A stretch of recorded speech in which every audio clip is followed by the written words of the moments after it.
We got the Mistwoods update 7 to 8, released the 17th of December 2020. New hero called Hoodwink. There she is there.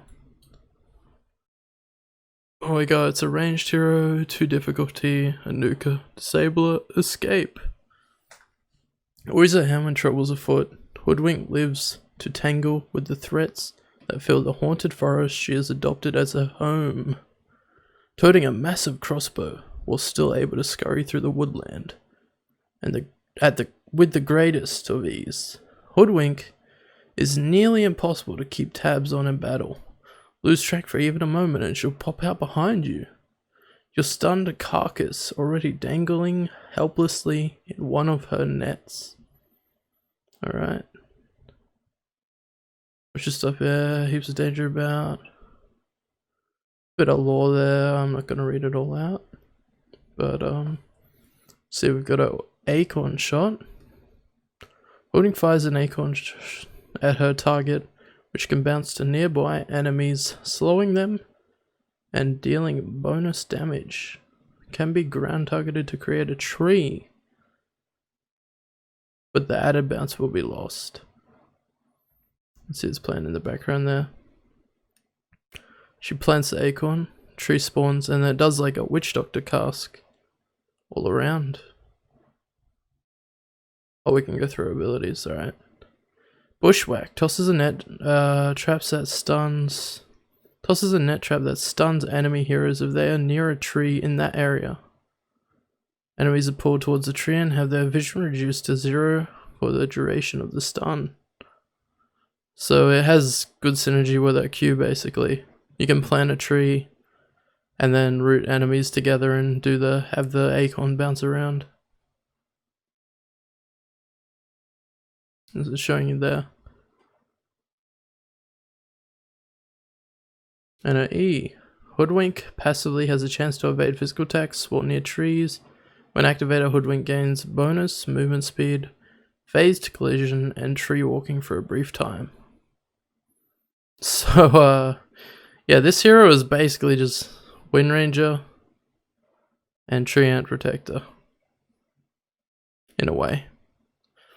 Maybe like a Sprout from Nature's Prophet and a little bit like a Sniper ulti here. Sharpshooter. Hoodwink charges up and fires a deadly bolt from a crossbow, dealing heavy damage, slow, and break to an enemy hero. The damage and debuff duration scale up in time with her charge. So basically, she can charge this ability over 5 seconds. You can end the cast sooner, but it will do less damage. But if you want to do max damage, you gotta do 5 seconds. And it is a skill shot, so yeah, there's potential to miss. So this hero is basically just Wind Ranger, by the way. You got Power Shot here, Wind Run here, fucking Shackle Shot here. And I guess this is kind of like a Focus Fire in a way, where the Acorn Shot, it's not going to show it anymore, but the Acorn Shot basically just bounce around it. It does her damage too, so like it would do her like right click in an AoE. Yeah, it's not really the same, but basically Wind Ranger, you know, everyone loves that hero, right? Yeah, haha. Very cool. Alright. Mistwoods update, gameplay update. We got Aghanim Shards, added a new item. Aghanim Shard costs 1400 gold, and all heroes have their own custom shard. And yeah, so every hero is going to have a new shard. As you can see, it will show in game here. It will be an Ag Scepter, what your Ag Scepter does, and what the Ag Shard does underneath. So you can see for Clockwork there, it gives him a jetpack. And the glowing blue means you have the shard, but this person does not have the Ags, which are 2 different things. So he's got a jetpack and he flies around, and it's fucking dumb.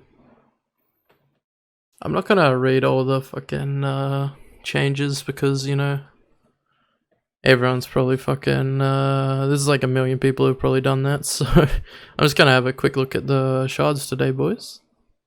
So we've got Abandon status off. Causes Miscoil and a Vortex shield to apply a Curse of Avernus stack on enemies. So whenever he uses his Q, his Miscoil on an enemy, it applies a stack, and whenever the shield pops, it will apply a stack as well, which can be helpful. I should explain that these shards cost 1400 gold on every hero and can't be purchased until the 20-minute mark in the game. I have played a few games, 5 or so games today already, and I can tell you that yeah, some of them are good and some of them are not so good. And some of them are just old abilities and shit that they've re-added. I don't know, it's some pretty sad shit. But oh, let's go into Alk here. Grants Berserk Potion, throws a potion at the target ally, applying a basic Dispel and granting 50 attack speed and 40 regen for 10 seconds. Cast range 800, cooldown 45, mana cost 125, can be used on self. Oh, that's pretty cool actually. I didn't read this one before.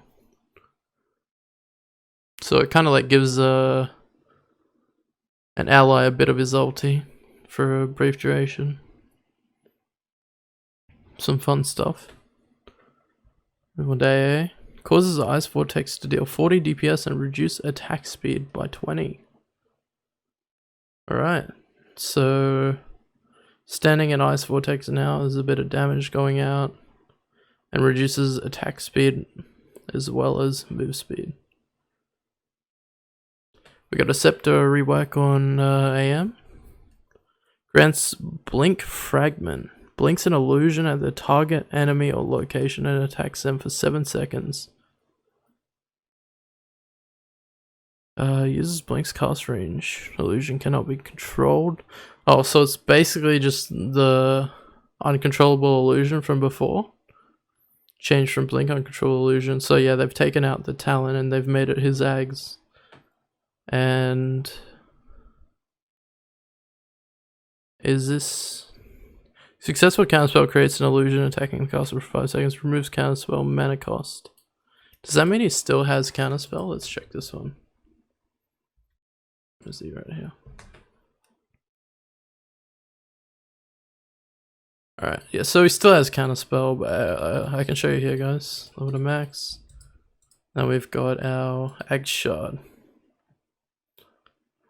And yeah, so he still has counterspell, but it just means if he does a successful one, then that means oh shit, I've still got a bit of a shit show from earlier here, so let's just bring an axe out. Let's just ignore that for now and we'll create a new one soon. Oh no! So there we go, it creates an illusion when with a successful counterspell. It's not a uncontrollable illusion though, so it can be controlled. Attacks the cast for 5 seconds, removes... Oh, and he also removes the counterspell cooldown. So that means I can press it again immediately if I am successful. Yeah, we can test. So, boom, he uses it, and I can use it again immediately. And he's done it again, now I've got 2 illusions. Really laggy here. I should have wiped that earlier, sorry guys. But yeah, we can show the Ags too, I guess, while we're here, because I'm not too sure what it means like that. So, Blink. So it's just an uncontrollable illusion, I think. Hang on. Blinks an illusion at the target enemy or location. Oh, I see. Oh, so it doesn't blink me, it just, it's a fake blink, I see. So it is kind of similar, and I can't control these obviously because they're uncontrollable. So it's a little bit like his old talent, a little bit different. If you played last patch. Quit out of that now. Oh, that's gonna get annoying to have to edit out. Hang on, let me just go in and close that shit now. If I can. Fucking overwolf from earlier. Fucking scuff mode is engaged, my boys. Alright, let's move on. Next shard. We got Arc Warden. Scepter rework. After impacting an enemy, Spark Wraiths now spawn a new Wraith, which then starts its activation period as if everything has spawned display. So they've reworked his Scepter. I can't remember what it was before, but it's a Spark Wraith thing now. And his Axe Shard is a magnetic field. Magnetic field now pushes enemies out of the area at cast time, like that. It provides allies in it 20% magic resist. That's pretty cool. But also fuck Arc Warden, so yeah. Let's move on. So they've reworked Axe's Ags 2, where it doesn't give him damage now. It gives him armor. Berserker's Call applies battle hunger to affected units. Oh no, it is a bit different. So when he calls, he battle hungers everyone that he calls, and he reduces their armor and grants him armor.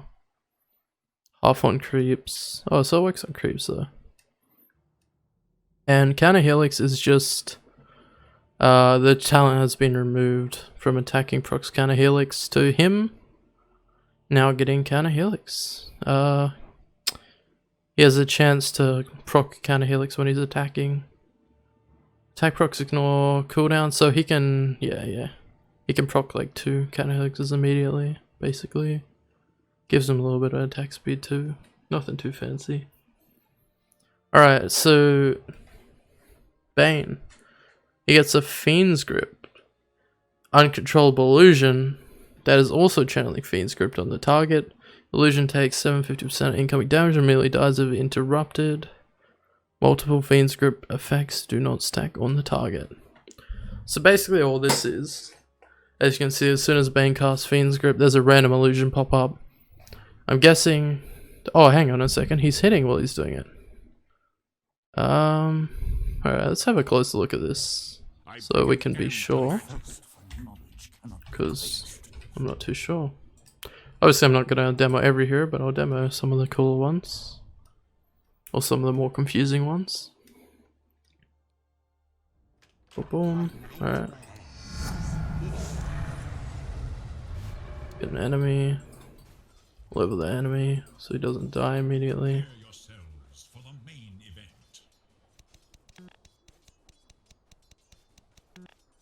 Alrighty. Buy a shard.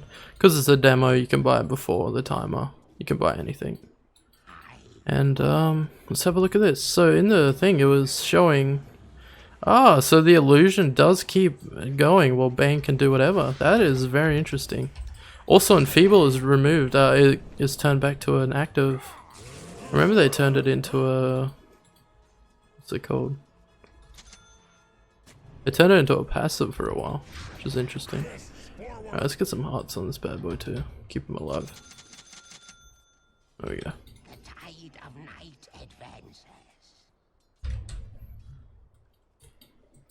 So yeah, let's go up here.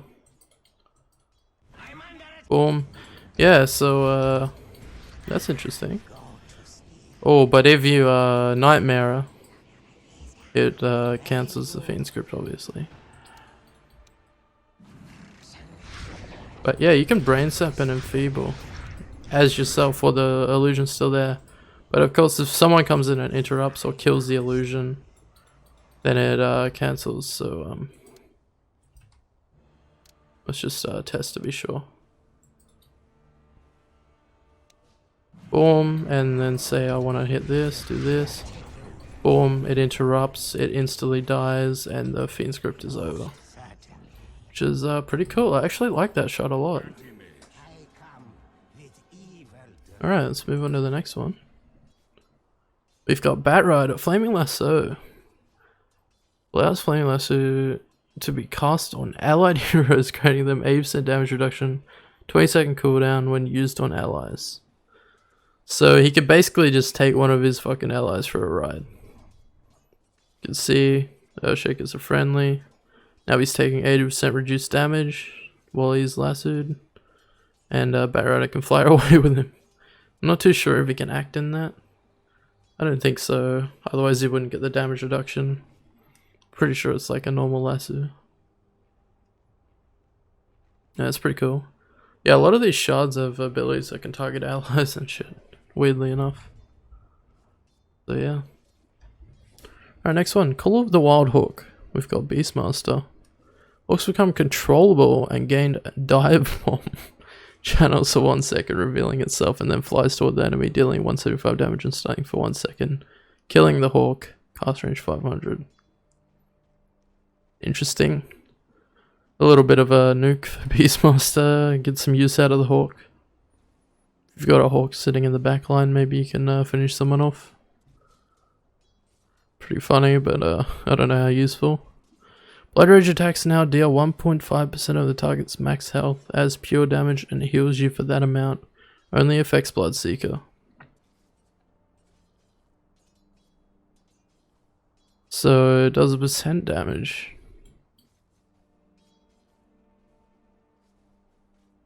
It heals him on hit and does percent damage, percent health damage.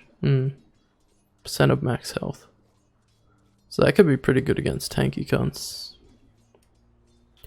Alright, let's just move on. Bounty Hunter track. Allies now gain 50% of track speed boost. Provides 800 vision around the target for your team. Oh, so we're fucking old track again, huh, boys?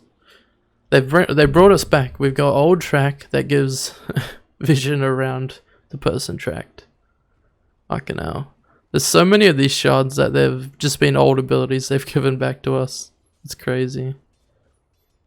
But yeah, this is basically like old track. 50% of track speed boost. I thought allies already got this, or did they take that away as well? I thought that was still a thing, I don't know. Okay, let's move on. So there's a bit of a rework for Brewmaster here. Promise Plate now has 2 charges that can be cancelled. This is his Ags. Can be cancelled at any time your hero forms back on whichever Brewling you cancelled it from. So basically he can cancel out of his ulti before the end of the duration now. He's got 2 charges. I don't know if his spirits still get the extra abilities anymore. I guess we should test that because to be sure. Oh, let's read the rest of it first. Fuck, we should read the rest of it first. Alright. So basically his is Primal Split. Primal Split now creates a Void Brewling, has Astral Pulse ability, affecting enemies in 500 AoE. So he gets a Void Panda, basically.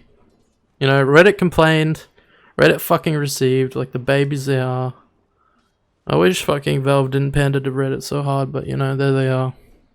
They got their Void Panda. I remember seeing them cry about that one. There we go.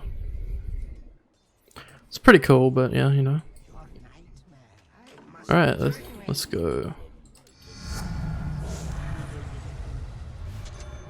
So we should test out his eggs. That's what we want to do. Oops. So we got 2 charges now. Let's see. Oh, and it does give him the... Oops. Why are they auto hitting? What? Oh, no control over this. Oh, so you can cancel for... Oh, I see.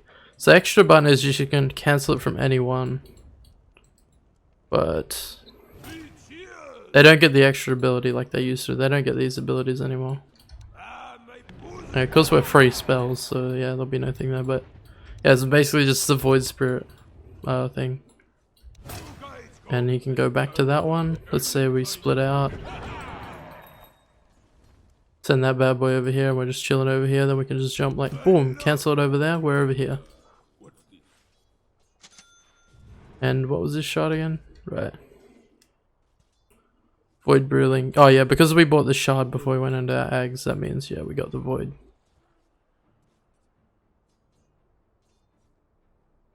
Yeah. Yeah, that's basically it. It gives him a Void for when he uses his next ult. And yeah, for the rest of the game. So, yeah. That's what his shard does, it gives him the Void Panda. Which is pretty cool, he's got 4 pandas. I know if he can micro, that'd be pretty cool. I can't fucking micro, so... you know, it's not a big deal to me. What good one is it? And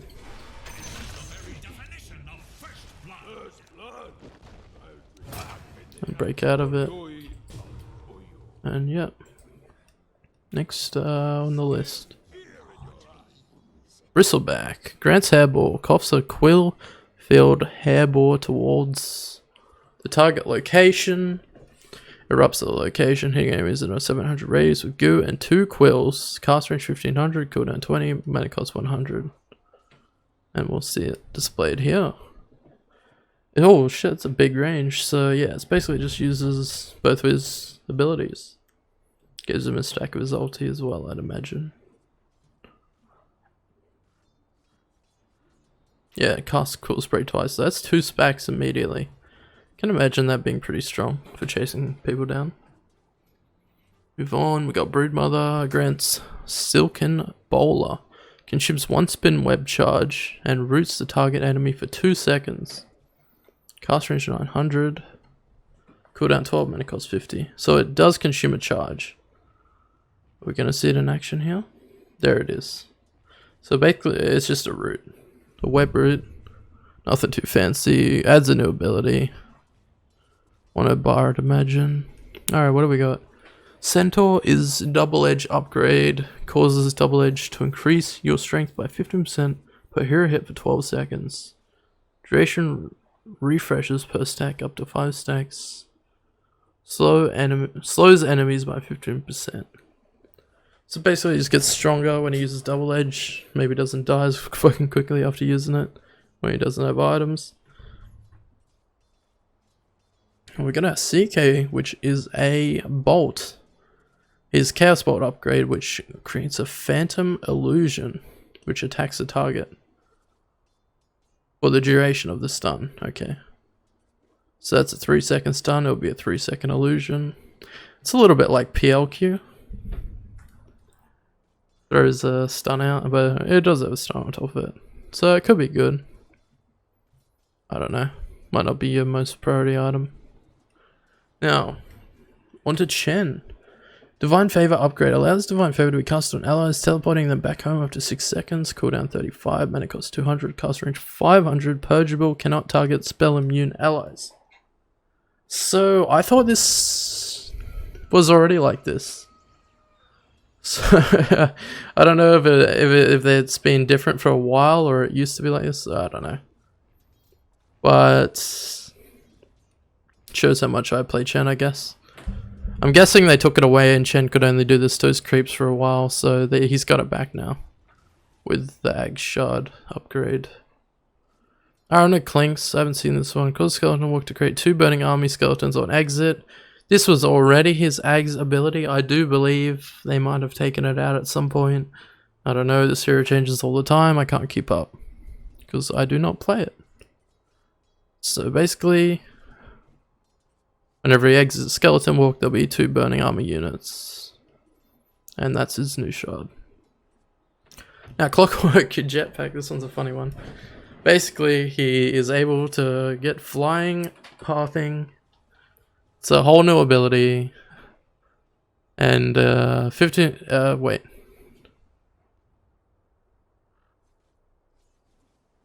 It grants him 50% bonus move speed, but significantly reduces ability to turn.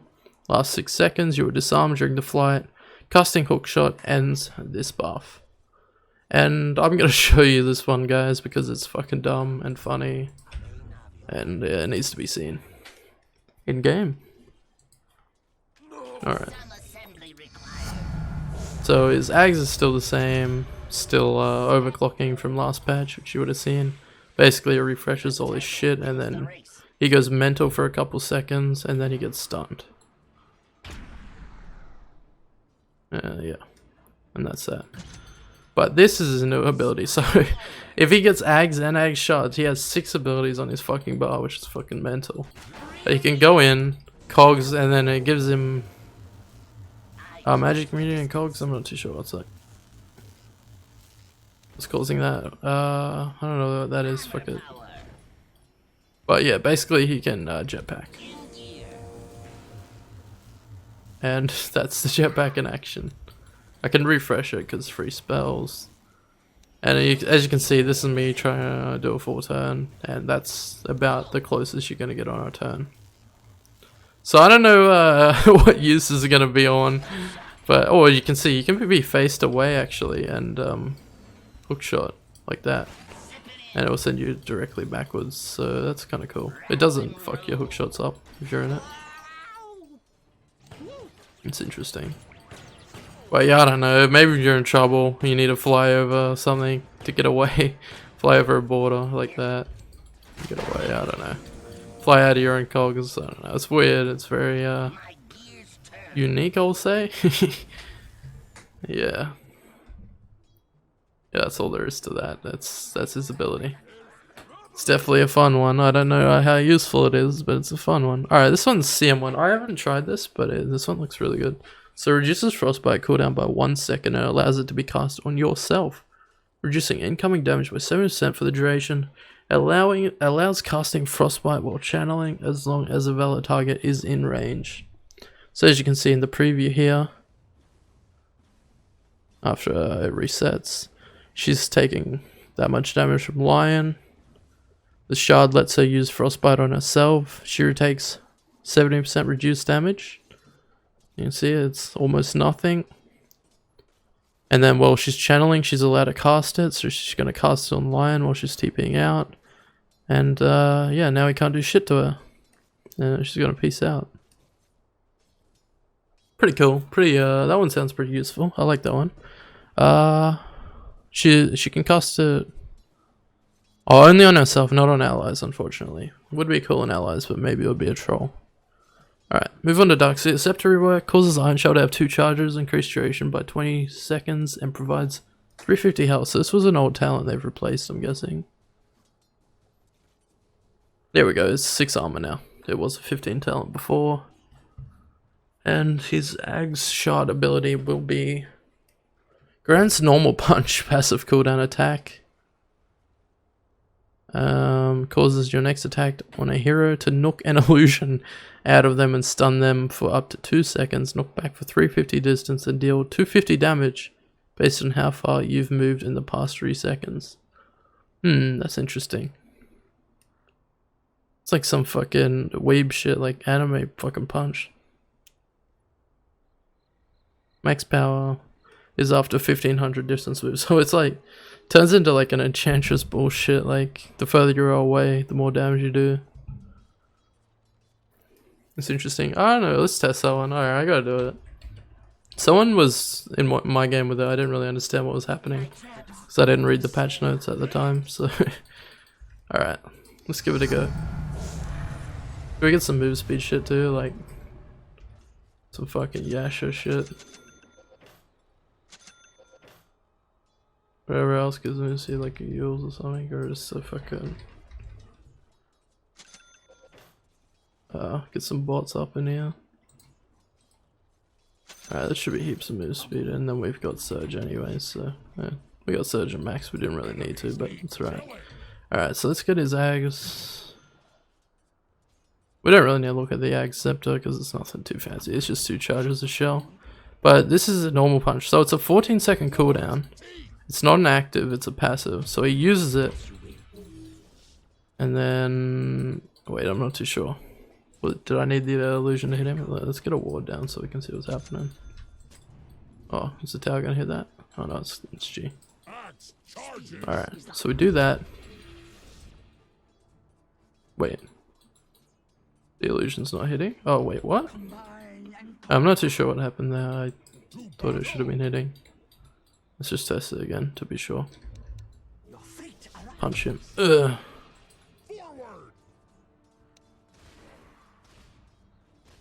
I'm not 100% sure on how this works. Oh, so maybe it depends on how much I run before I punch them. Or something. So let's say I've moved like this. Boom! I think that means it's done more damage. Yeah. It's interesting. Just sure I get that one, but yeah. There you have it. I think it's based on how much you move before you hit them. It's just a 14-second cooldown. I think it's guaranteed after reset. Yeah, it's guaranteed after 14. That's pretty cool. bit more depth to Darkseer. Next on the list, let's go Dark Willow. Curse Crown now creates 4 brambles around the target after the counter ends. Regardless of how it ends, reduce cooldown by 3 seconds. So as you can see, it just puts a bramble around them, so they're pretty much fucked after the Curse Crown ends. Guaranteed root, pretty much. If they move without, like, I don't know, blinking or something. But it doesn't look like they'll be able to get out of that. It's packed tight. On to Dazzle. Scepter rework again on Dazzle. Because he's always getting reworks. Causes... one sec. Causes Shadow Wave to dispel allies. Increases heal by 60 and increases damage by 80. So he can dispel with this E, which is pretty cool. And Bad Juju is a shard, which is what his Ags was last patch, which launches an attack, or it's a little bit less powerful, but it launches an attack at 3 closest enemies within 1200, prioritizing heroes each time you cast an ability. So it just sends out a right click whenever Dazzle casts an ability. Do a little bit of physical damage output. I don't know, debatably good. Some people liked it, some people didn't give a shit. Spirit Siphon now drains, this is Death Prophet. Now drains 0.75 armor per second and gives it to you. Armor gain loss lasts for 14 seconds, starts from cast time. So it's kind of like Razer's damage steal, except it's stealing armor now. It's stealing armor and life. This was only lifesteal before, so it's just an upgrade. Pretty interesting, stealing armor. Make her a bit tankier while she's using it. I don't know, it could be cool. Could be pretty strong. Not too sure about that one. So we got Disruptor, Thunderstrike. Allows Thunderstrike to be cast on allies. Follows the ally and deals damage around them. So yeah, it's just a puts your Q on an ally and they can go run around, do your dirty work. Let's see. Each strike gives a short 1 second buff that provides plus 50% move speed and 75. Oh, that's pretty cool. That's a pretty big buff actually. You can see he's running a lot faster there. Moving on. Got Scepter rework, causes Doom to apply break and reduces cooldown a bit on his scepter. So it's a break as well. And you gotta laugh at this one, boys, because we got Infernal Blade stun duration is increased from 0.6 to 1.2 seconds. If the enemy level is a multiple of 3 or above level 24, they will be stunned for an additional 0.6 seconds and take 150 bonus damage. So it's sounding a little bit like an old ability there. I don't know. I'm not 100% sure on that one, but yeah. Maybe a little bit similar to an old ability in a way. So yeah.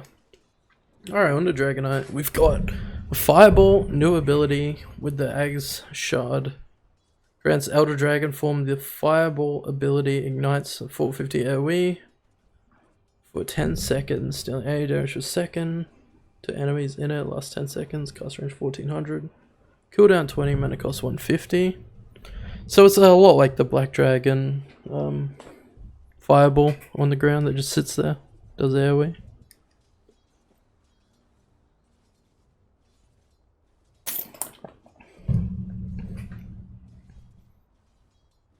But yeah, move on to the next.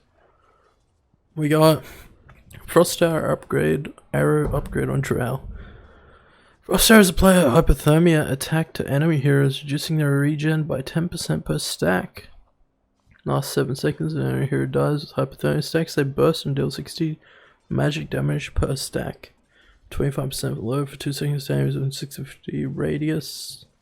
So if they die with the hypothermia on them, maybe we'll see it here. She kills the Tide Hunter. Any day now. Max stack 7, so it stacks up to 7 times. Reducing their regen and shit. As you can see, Tide's died there, and it's done a big fucking AoE. Split off to all the creeps around him. Alright, on to Earth Spirit, we got Stone Remnant. Causes Earth Remnants to provide 400 ground vision. Increased charge count by 4. Use ult to see the radius. So yeah, stone runes give it AoE now, or vision, which is quite useful, honestly. Quite fucking useful. Alright, we got Fissure Boy over here, our main man. Reduces Fissure cooldown by 2 seconds. It allows you to walk on it whenever you cast a spell. An aftershock effect is replicated throughout the fissure path. So you can see he's gonna fissure here, and he can walk on his own fissure. So I'm pretty excited about this, and yeah, there you go. So he's used his aftershock. He's used his enchant tome to aftershock the entire fissure, and it's aftershocking all around. So that's pretty cool. Not too much to talk on there. I'm glad they didn't nerf my boy at least any harder than he already was, so that's good. Now this one's really cool. Elder Titan Echo Stomp allows you to turn Echo Stomp on autocast. When cast while on autocast, you will take the place of the Astral Spirit as it completes its stomp. Very fun, and I'll give you guys a demo of that because just reading it might not be fully clear. But it's yeah, it's quite obvious when you see it happen. So basically, you can stomp. Yeah, I should show the spirit. You can stomp. It's normal, but if you turn autocast on, how do you do that? Oh wait, sorry. Might help if I buy the shard, huh? His Zags is still the same as before. It magic immune 2 seconds and magic immunity for every target hit. So we're not gonna bother that. But yeah, as you can see, normal stomp. It's all the same as before, but if you turn your quick cut or your autocast on, I mean, have you do that? Mine's just on a right click. I don't have a key for it. And then I stomp. It's gonna put me where my spirit was. And yeah, there you go. It deletes the spirit in the process. So yeah, hopefully you're under your spirit duration. Boom. So yeah, if you want to run away and you're like in the fight still, maybe you could send your spirit away. If you obviously you're gonna be the same speed as your spirit though, but if you're still fighting a bit and then you want to get out, maybe drop a stomp and then you're fucking outies. Maybe help your teammates get out, whatever you need to do. Maybe you can I'm just wondering, can I refresh my TP real quick? I'm just wondering if I do this and TP home, and then you do whatever you need to do, and then you stomp before you fucking spirit comes home, you can get back in the fight. You don't have a lot of time obviously, you've only got your spirit duration, which is 8 seconds, so yeah. Yeah, it's not too much you can do, but it might be something fun. It might be some fun plays you can do. Alright, to the next. Got Ember Spirit, Fire Remnant. Fire Remnants deal 45 damage per second at 600 AoE around them. Dying or killing an enemy hero leaves a Fire Remnant nearby. Kills within 400 range of you count. DPS from multiple Fire Remnants does not stack, okay. So basically all this is gonna be is, yeah, just a bit of AoE damage around your remnants. You get a free remnant on kill if you're within 400 range of the kill. Otherwise it won't give you anything. We got Enchantress, Nature's Attendants, 3 permanent Nature's Attendants that follow you around, which is pretty strong. So you just get free Nature's Attendants all game to heal you up. Assuming they heal you up, otherwise that'd be weird. Alright, so we got Enigma, got a Black Hole. Black Hole now does a non-interrupting pull towards its center in a 1200 AoE, pulls at a rate of 175 units per second. Sorry guys, I gotta show this one because this one's interesting. So what we got our shard. Put a ward down. So as you can see, we've got, it's gonna start pulling Axe in even though he's not in the black hole, and he can still move around and maybe even give him a blink. Maybe you can interrupt me if I, no, maybe not actually. So if I put it like here, these creeps are gonna be pulled, Axe is gonna be pulled. It's blinked into the black hole there. But yeah, you can see he can still act, he can blink away. He's kind of in the. He's getting sucked in the ground there. Oh no, they don't take me. And yeah, as you can see, it has a big pull, and it pulls, starts pulling people in, and maybe you can catch some more people than you ever would before. I don't know, debatably shit, debatably could be good depending on the scenario. I think it depends on the heroes you're playing against, in my opinion. But yeah, it's fun. You know, I'll rate it on the fun scale, it's up there. Now we got Void, faces Void, that is. Time Walk remains castable for 1.5 seconds after landing. If used in this period, you reverse your Time Walk back to your previous cast location. Increases Time Walk cast range by 200.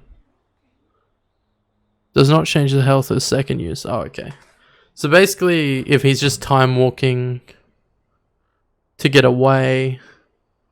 Oh, I mean, if he's just Time Walking to refresh his health, then he can get straight back on the person and start fighting again, I guess. Alright, we gotta have a look at this, because fucking... I don't know how this works. Alright, his Ags is still the same. Applies a Time Lock, which is, yeah, this is what I was thinking it could be good for, is the fucking Ags ability. Oh, I see. So he jumps in and boom, it just sends him right back to wherever he came from. If he uses it within a certain timer, that is. So yeah, there's a timer there that pops up on your buff bar, and it just, boom, you just go back. It's interesting. I don't know how useful it is. It might be useful, who knows. Right. Whoop. Whoop.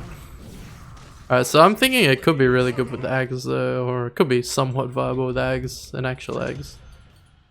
So if you're jumping in, then, oh, maybe not like that, but say like you need to refresh your damage because someone's just fucked you up a shit ton, you can be like boom and then jump back. Oh, actually it doesn't proc the Ags when you jump back. Okay, so it's not as good as I thought. I have no clue what this is gonna be used for, if I'm being honest, boys. I have no fucking idea. I don't know, maybe someone knows what the use of this is. The only thing I could think of is if they fucked you up and you just need to, but you still want to fight, but you need to refresh your health with Time Walk. You jump away and then you just want to be back there so you can keep fighting. But in that sense, you could always just jump like an inch anyways, right on top of the person. So I don't know. I'm not too sure how this is meant to be useful. Maybe you jumped into like a bunch of cunts and you're like, whoop, oh fucking, see you later. Maybe you jumped into a bunch of enemy heroes in a way that you didn't see in like the fog, and then you're like, no, and then just get the fuck out of here. I don't know. I have no clue.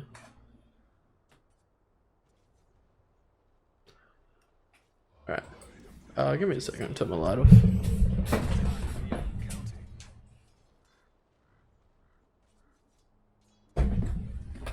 Oh. Alright. Yeah, so that's what that is. Alright, let's move on to the next one. We got Grimcock over here. Ink Over. Grants Ink Over. Covers a target enemy in ink for 6 seconds, slowing attack speed by 50, movement speed by 20%, and dealing a total of 240 damage over its duration. Cast range 700, cooldown 14, and it costs 125. So it just adds a new ability. Slows their attack speed and slows them. Does a bit of damage. It's another ability to have synergy with his ulti, I guess, and slow 2 people and slow their attack speed in a fight. Could be viable, yeah. Again, I'm no fucking pro or even good at this game, so what the fuck do I know? But yeah, I could see a use for it. Alright, on to Gyro, what do we got? We got Rocket Barrage. Now hits an extra target, increasing barrage duration by 1 second. So it's another target you can hit. More damage output going out. Could be alright. We got Husker Inner Fire. Causes Inner Fire to reduce healing and regen by 50% and applies a 35% movement speed slow. Lowers cooldown by 2 seconds. I'm not too sure about this. I think the preventing healing depends on the heroes you're playing against, but it could be good, yeah. More move speed slow.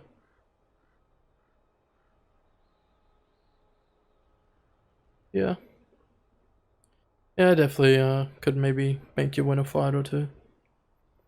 What do we got? Causes Icewall to become a 900 range vector target ability. Which is pretty cool because before Ice Wall is only... It just puts it up in front of you, but now you get to choose the direction you want it. Could be good, I don't know, I don't play Invoker, obviously, but fucking... Seems like it could have some use.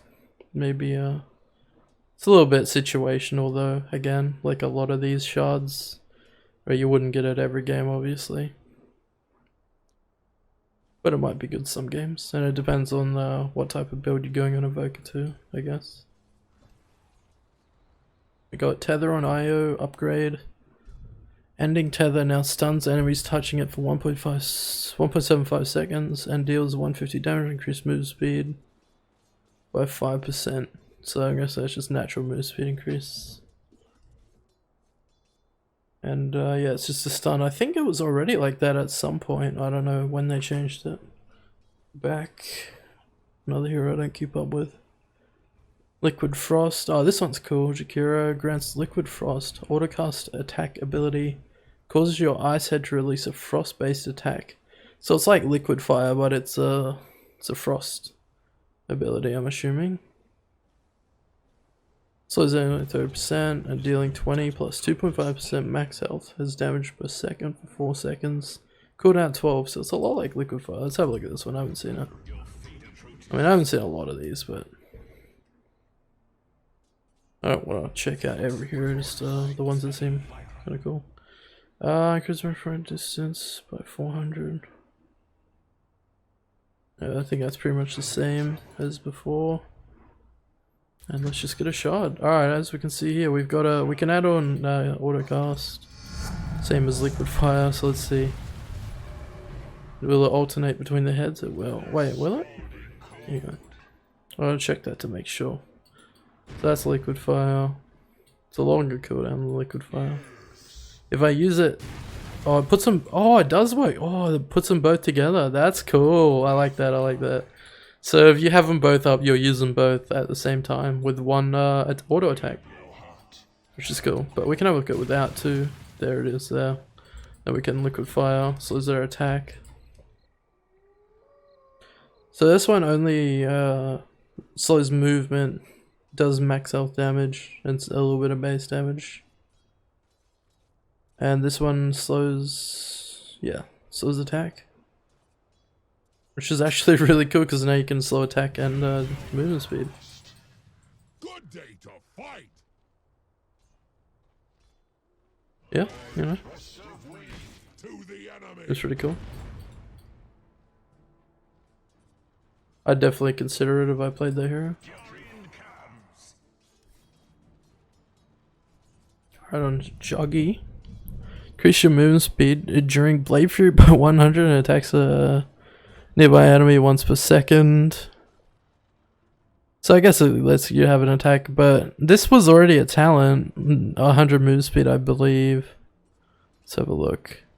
Change from 100 Blade Fury move speed to minus 20 second healing ward cooldown. Damn, that's quite significant actually. But yeah, it's just move speed on the Blade Fury. Maybe this is considered as a nerf so he doesn't get it as a free talent. But yeah, I don't know. I don't know if that's worth picking up, honestly. Maybe there's some use, because it does give an attack now. Keeper of the Light is like a million new changes, so he's got no ability, Solar Bind. And basically he's reverted back to his old Keeper of the Light with Spirit Form is now an ultimate ability. Transform your hero into a spirit, granting you bonus move speed and cast range, and gives you the ability Blinding Light and Recall right there. So it's got this in place of Blinding Light, and Blinding Light's moved back to his Spirit Form with Recall, which was added back. And his Scepter is now gains a Will-O-Wisp as an extra ability. But it doesn't stun on Flicker, it applies a movement manipulation that pulls units inward. So that's his Ags now. He's back on his old self, and his old Ags from last patch is now his fucking Ag Shard, which heals on Illuminate. What the fuck have they done here, boys? I don't know. Don't ask me.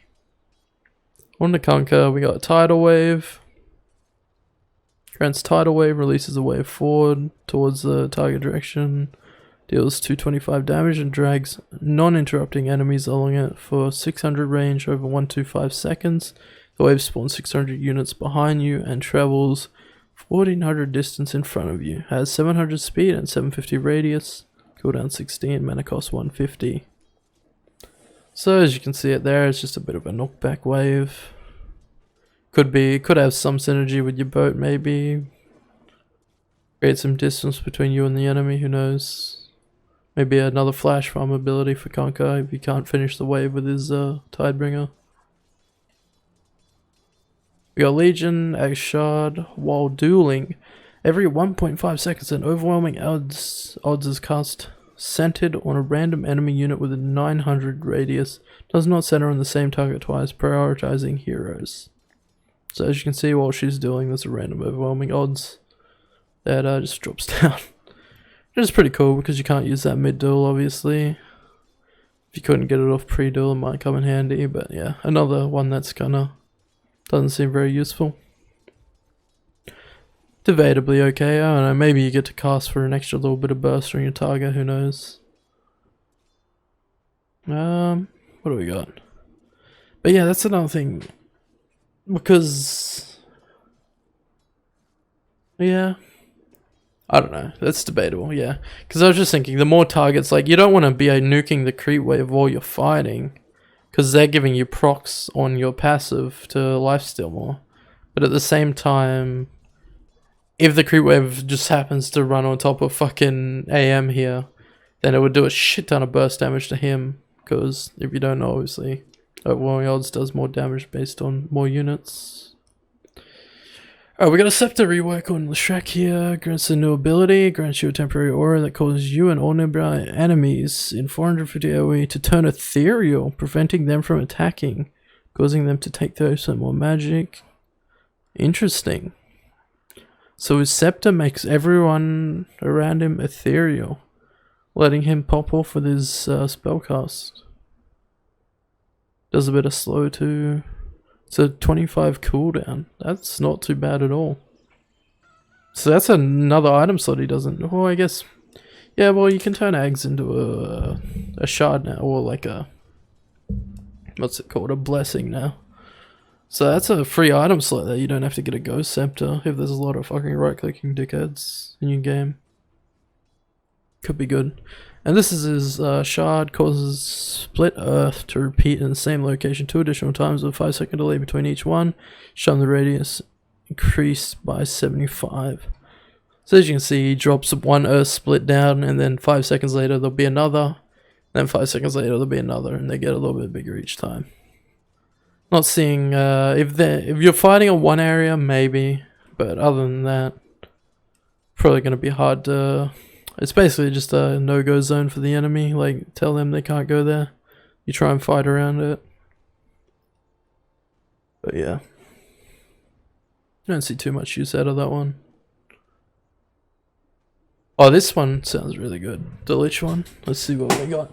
Grants Ice Spire. Creates an icicle at the target spot for 15 seconds, slowing enemies by 20% within 500 range. Chain Frost can bounce to the icicle if there are no other enemies in range.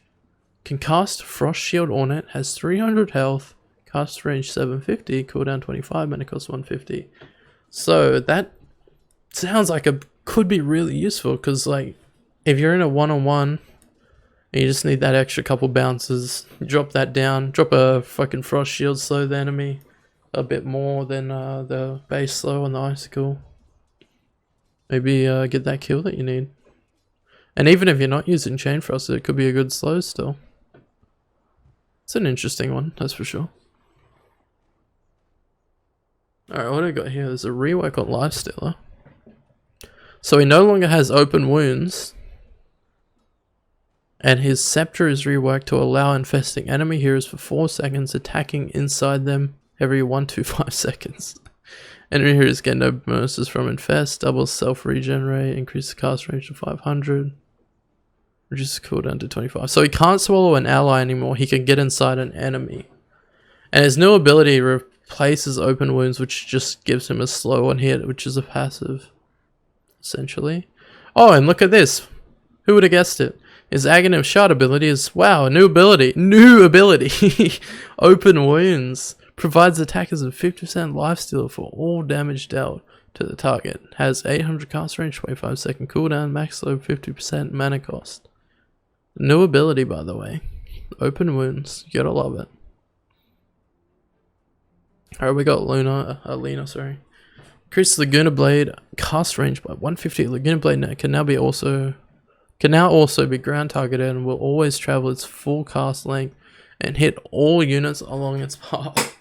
So basically the way this works, as you can see, she's ground casted behind the tide here and she's hit both these dickheads. You can cast on a creep wave too, I believe, where say there was a creep wave where axes, you cast it behind them, hits every creep in the creep wave, hits every unit between the start and the end, essentially. So it's an AoE Laguna Blade now, which I see could be very useful. Now this one's dumb. Mana Drain grants, this is Lion, Mana Drain grants True Sight over the enemy and reduces their attack speed by 90. So you give a bit of a True Sight and reduces a bit of attack speed. Who knows? Could be fun, yeah. Could be useful in a team fight or something. Or if no one ever buys True Sight in new games. But I feel like that's usually Lion's job, so yeah. Anyways, we got Low Druid here. Savage Roar. Savage Roar now empowers allied units in 700 AoE with 20% move speed and 60 attack speed. So it upgrades the Savage Roar to give allies a better bonus, not just his bear. Or it was just a fear before, I can't remember. Anyways. Got Luna next. Ag's Shard ability. Allows Lucent Beam to be ground targeted. Increases stun duration from 0.8 to 1.1 and grants you 30% bonus move speed for 3 seconds. Ground target search rate is 325. So basically the way this works is, as you can see over here, it is just like Zeus's W. You cast it in the fog and it will track a unit up to 325 radius. Yeah. It's basically just the way Zeus's W works in fog. It just tracks a nearby unit. And that's all Luna's Shard does. And Lykan's Ag Shard is basically his old Ags from a patch or two ago before they changed it again. Where it gives him a creep. He gives a wolf in the random creep wave. Causes one of your creep waves to include an uncontrolled wolf. It's only one wave though. But it's every wave, it's one wave. So who knows? Give a bit of gold to enemy team. Very good. Sceptry work on Magnus. Ooh, I haven't seen this one. Releases 3 shockwaves going outward from you at 30-degree angles. Can only be hit by 1. After reaching the end, the shockwaves come back to the origin and deal 75% damage. So it's very similar to the old one, but except it does 3 shockwaves now. So it's the same as the old Ags almost, though. It just sends the shockwave out and comes back. And his new Ag's Shard ability is Horn Toss. Tosses enemies in front of you, launching them behind you. Enemies spend 0.6 seconds in the air, take 150 damage on landing, and are stunned for 0.25 seconds. Cast range 100, cooldown 30, mana cost 125. So as you can see, it could be an easy way to reposition. It's got a very big cone, I think, on it, where you can throw him over. Obviously, they already made it so his Q does that, but you can see they're on his side, and it still picked him up. So it could be an easy way to group without needing to use your ulti every single time. Gives a little bit of a stun. But as you know, his Q already does pull them behind him, so if he blinks in to ulti and use a Q, he can just skill back anyways. He doesn't need to do this, but I see it could be fun. Definitely a fun ability to use. Now we got Mars. Creates invulnerable soldiers in front of you while Bulwark is toggled on. Soldiers move alongside your hero. Deal your full damage with a bonus 75 damage. Applies procs as well. He's going to only be attacked by one soldier at a time. Soldiers apply. So basically, while he's bullwalking with his new Ags, it'll create a big line of phalanxes in front of him, kind of like with Ag's Labyrinth, if you played that.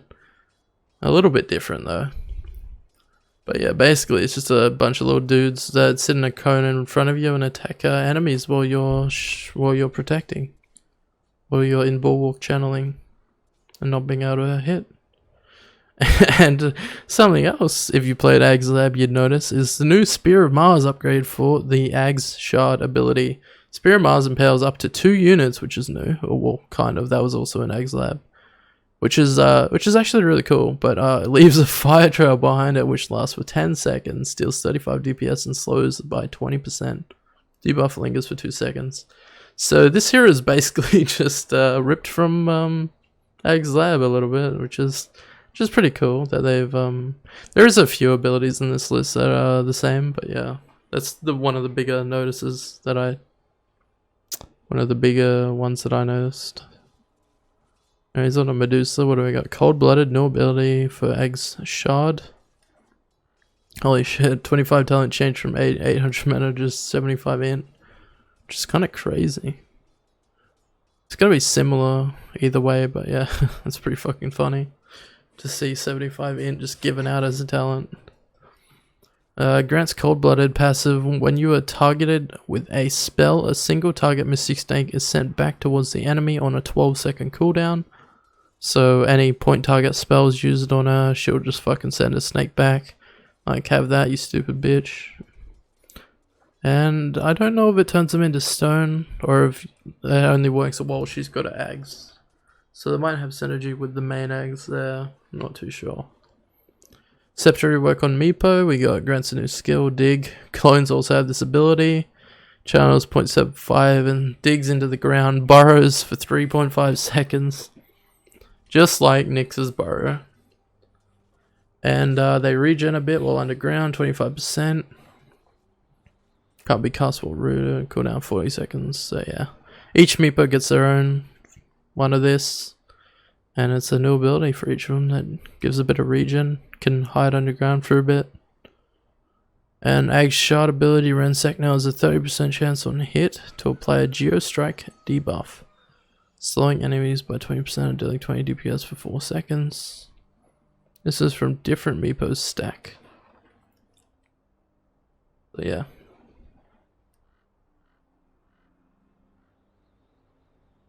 So that's pretty much just adding the old passive back. They changed Geostrike to Ransack and now they've added Geostrike back, kind of. But it looks like that. I don't know how, if it was that much different with the Ransack, but who the fuck plays that hero anyways? It's all about the fucking low skill games and no one needs to pick that shit. Alright, Scepter rework for Marana, which I haven't seen, causes a Sacred Arrow to release a Starfall on enemies within 500 AoE along the travel path. Only active on the primary arrow, drops a second Starfall that deals 50% damage on the impacted unit. So that's pretty cool when you arrow someone. Along the, a Starfall basically follows arrow, so that's pretty cool. And the Ag's Shot ability is grants 1 leap charge, attacks during the leap buff have 1.5% critical strike. On the Monkey, Tree Dance, lowers Tree Dance cooldown from 1 to 0.3, cast point from 0.3 to 0.1. So it makes it so you can jump around a lot more, basically, that's all there is to that. Morphling change, Ag's Shot ability, causes Adaptive Strike to have +1 multi-shot, and removes the 3-second shared cooldown between the 2 different abilities. Prioritizes enemy heroes. So I'm not too sure about that. It looks similar to his old ability, but I don't know. It's an upgrade, so it just adds another multi-shot to it, I guess.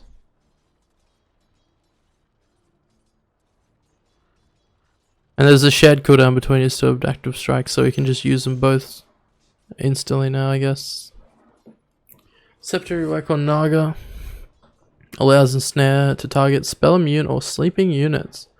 Reduces the ensnare cooldown by 5 seconds, increase cast range by 400. So she can root someone while she's songing now, basically. She's in her ulti, she can root someone, so it's basically idiot proofing. So you can't fuck it up anymore. Which is kind of lame, because fuck this hero. Can activate Riptide. So basically, they've given her old active Riptide back and made it a bit stronger. I wish they would remove the passive Riptide, because I fucking hate playing against that shit as a support. It's fucking nonsense, but yeah. Basically just giving her old Riptide back for the Egg Shard there. Scepter for Nature's Prophet lowers cooldown from 85 to 60, entangles all enemies it hits. Duration scales from 1.2 seconds up to 3 seconds at max bounce. So it roots enemies. Interesting. With his ulti. Very interesting. Alright, what's the Sprout shit? Causes the first 2 trees destroyed with Sprout. Just summon greater tree ants. Wait, how does this work? Oh, I see. Can only have 2 greater tree ants alive at one time. So, oh, that could be really fucking annoying to play against. So he sprouts someone, they try to eat their way out and it spawns a greater tree ant in their way. And then does it again to the second tree. But if he cuts any more, then it won't spawn one. So he can cut his way out there. But that's 2 greater tree ants, so it's kind of hard to just break your way out of Sprout if he's got this item now. That seems pretty strong, I don't know. Well, we got Necrophos, Death Seeker, grants Death Seeker, spawns a fast moving large death pulse towards the target, enemy, or ally, not self, dealing 50% more damage and causing it to spread a normal death pulse towards nearby enemies and allies. Cast range 900, cooldown 20, mana cost 150. You can see it there, it's going a lot quicker than it does a death pulse on that target. Interesting. We got Hunter of the Night, Aghanim Shard for Night Stalker. During nighttime, you can cast Hunter in the Night, which was a passive. Consumes a lesser creature, instantly killing it and restoring 25% of your max HP and mana. Can only be cast on non-player units, cooldown 20. So during nighttime, you can use this passive on a creep and devour it and get some health back. We got Nyx, Egg Shard ability, causes your Vendetta attack to reduce magic resist by 20% for 4 seconds. Also increases Vendetta movement speed by 40%, unlocking max speed. Alright, that's pretty standard. Ogre, Fire Shield, grants Fire Shield, creates a shield around the target, ally, or building, absorbing 70% of the damage from the next 3 attacks. Launches fireballs at the attacker, dealing 125 damage. Last 25 seconds can be multicast. Cast range 600, cooldown 18, mana cost 125. So I really like this one actually. It sounds really cool and gives Ogre a bit more to his repertoire of supporting. Able to give a shield to allies, and it's able to be multicasted, which is really cool. And it also works on creeps, I believe. And yeah, it's a little bit of damage output and a little bit of tank. I like that a lot. We've got Omni, Ag's Shard ability, Hammer of Purity. Grants Hammer of Purity, auto attack ability. Causes your next attack to deal bonus pure damage equal to 25 plus 150% of your base damage. You are healed for the amount of damage dealt. 6 second cooldown, mana cost 30. So this is a little bit like the Darkseer cooldown auto attack. After 6 seconds he's going to hit someone and it's going to deal bonus pure damage based on his base damage. And he's also going to heal for a bit. Not entirely sure how useful it is. It sounds pretty cool though. Moving on to Oracle, we got a Scepter rework, causes Fate's Edict to no longer disarm enemies, disarm allies, or make enemies magic damage immune. So I actually tried this one today, boys.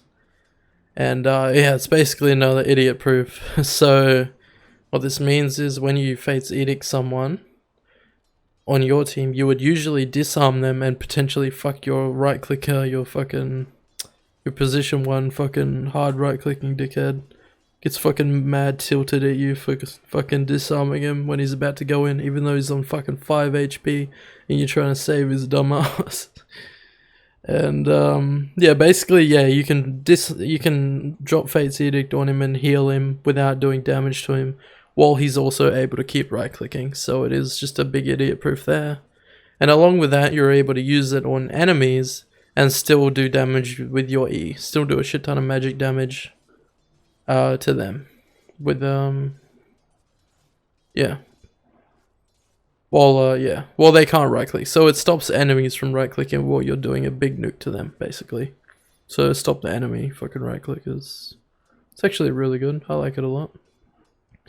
And so the level 20's challenge has changed from invis to less purifying flame damage to allies, because they've made it they've moved it over here to the Axe Shard. Causes False Promise to have 0.3 second fade delay invis. So the invis on False Promise, which is his ulti, is on his shard now.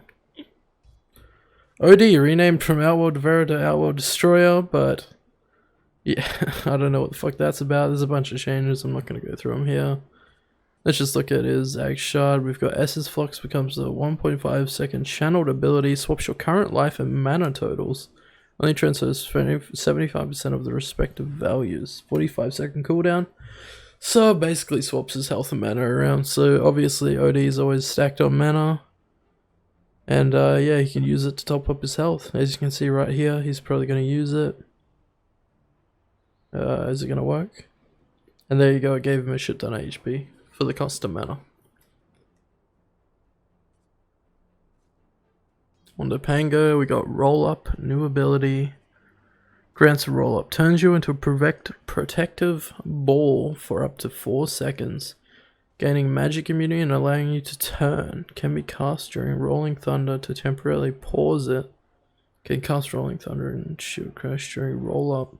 If enemies attack you during Roll Up, you will roll away from the attacker for 0.75 seconds. Applying Rolling Thunder damage to none if there's enemies in the way.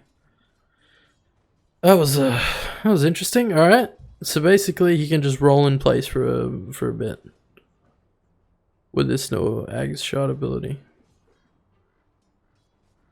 All right, on to the next one we got PA. Grants a Fan of Knives, release sharp blades around you in a 550 AoE, dealing 12% of enemies max health on impact, and applies break for 3 seconds.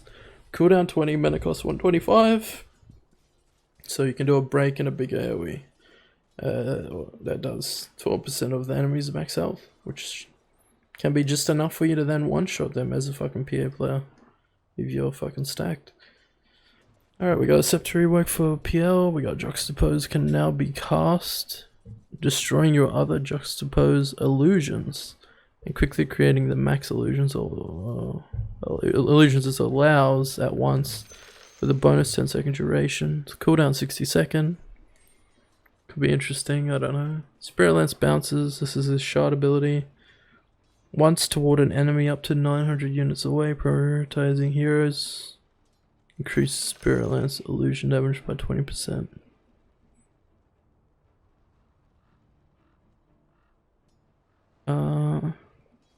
So this was his Ags at one point in time, I believe. I don't think it was last patch, but he casts it and then it will bounce to another target, yeah. Yeah, this was his Ags once upon a time, and now it's just a shard. So we got Phoenix, causes Fire Spirits to become a passive ability. Every 7 seconds a Fire Spirit respawns, which is really cool, so you get passive Fire Spirits all game when you get it. Which is quite nice. They always have them refreshing. Definitely could get around that. Or what do we got? We got Puck. Waning Rift now deals 70 bonus damage and knocks enemies back 250 distance. Over 0.4 seconds, non-interrupting. Reveals invisible enemy units and wards in the area for 5 seconds. Wow, that could be fucking quite annoying to play against. Another thing that reveals wards, very cool. We got Pudge, Scepter Rework, increases rot radius by 200, damage by 80, reduces health regen on affected enemies by 25%. So this is another situational one, boys. I would imagine it's bigger rot radius, and you can keep it turned on, and you reduce enemy healing, so it might make Pudge a viable support, who knows. And his Ag Shard is his old Ags, which allows you to eat teammates, and it will give 6% health per second that they are eaten, and it will have half the cooldown on Dismember. You can spit them out. Yeah, I'm thinking this could be viable for some kind of support pick Pudge, as if there's enemies that have some insane annoying healing on the enemy team. Could be very helpful. We got Pugna next. For every 1.75 seconds of channel on an enemy, another secondary life train is created, targeting another random enemy hero in the cast range. Plus 200. You will continue your channel until there are no enemy heroes available on the channel, or the channel duration runs out. So basically, you start sucking someone, 1.75 seconds later, you'll start sucking another person. And then another 1.75, you'll start sucking another person. I do believe. Let me just check. You can see sucking here. Then you'll start sucking another. And very shortly, he'll start sucking another. Till they get out of range or the duration ends. Very cool. I could definitely get around this. I actually like the idea of this. I haven't tried it yet. Releases this is quad. Releases a sonic boom when you blink at both your starting and ending locations. Deal 150 damage and a 300 AoE, and silences for 1.5. You can be hit by both. Alright, so this is another very similar to Ag's Labyrinth one, where she pops a scream at the start of her blink and at the end. And it also does a silence and shit, which is pretty cool. Could be useful.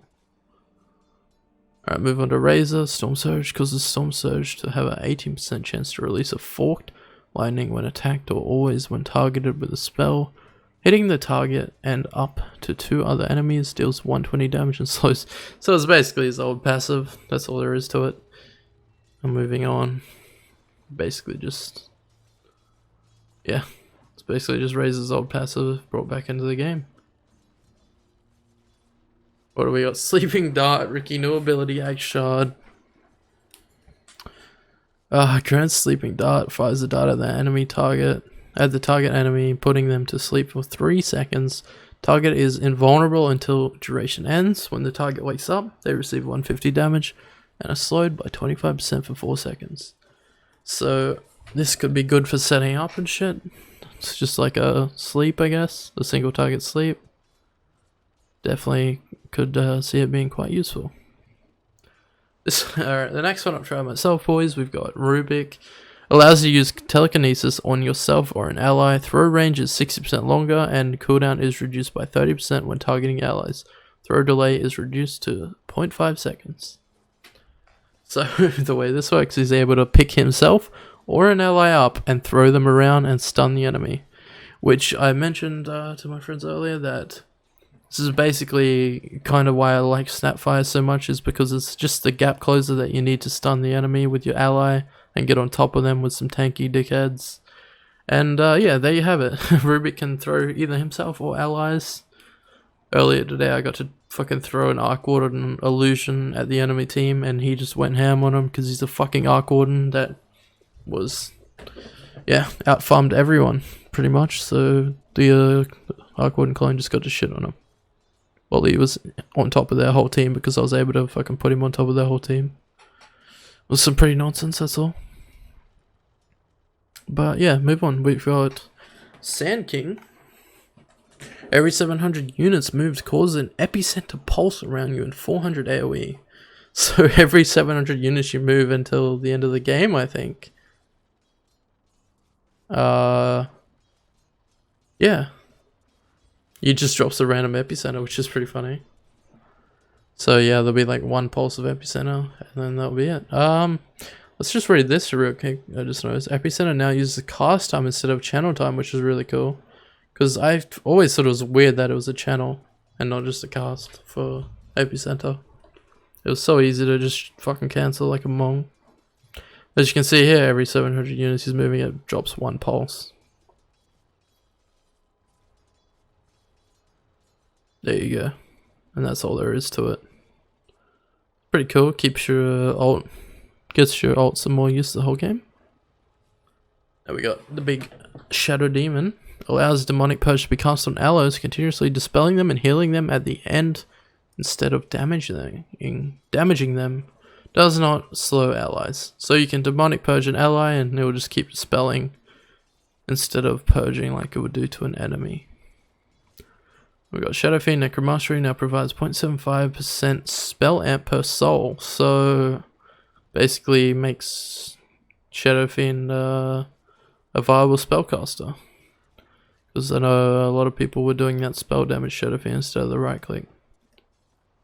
Alright, moving on, we got Shadow Shaman. Shackles create 4 serpent wards that attack the target while you channel. Increases shackle range by 150, wards last 8 seconds. Which is actually insanely good, in my opinion. Maybe I'll start playing this hero again. Seems pretty strong. Just to get a free fucking couple wards to do your fucking dirty work. Or you're shackling some cunt. Alright, what do we got? We got Sansa, Glaives of Wisdom, bounce once towards the closest enemy until enemy unit, dealing 50% of your attack damage. Bounce range is 600 unit to unit. So this Glaives just do a split shot basically, split off. Do like a Moonglaive type fucking deal to one target. Does a bit less damage. That's all there is to it. Alright, next Skywrath. We got Ancient Seal. Debuff now causes other debuffs applied to last 40% longer. Grants vision over the target. Which is quite useful. It's like basically removes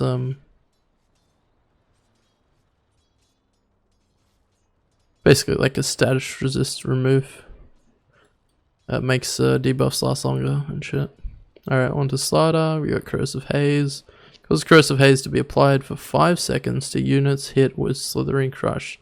So whenever he uses his stun, he'll apply Corrosive Haze to everyone it hits. Which is quite strong actually, to not have to cast that 3 times. Very fucking nice. Quality of life. Sark's got a new ability, Fishbait. Grants Fishbait can throw it on enemies to reduce their move speed by 30%. Grants you True Sight over them for 4 seconds. If you pounce on enemies during that time, you'll be rewarded with 50 attack speed for the duration of pounce. Cast range 1100. And it costs 100. Cooldown 20.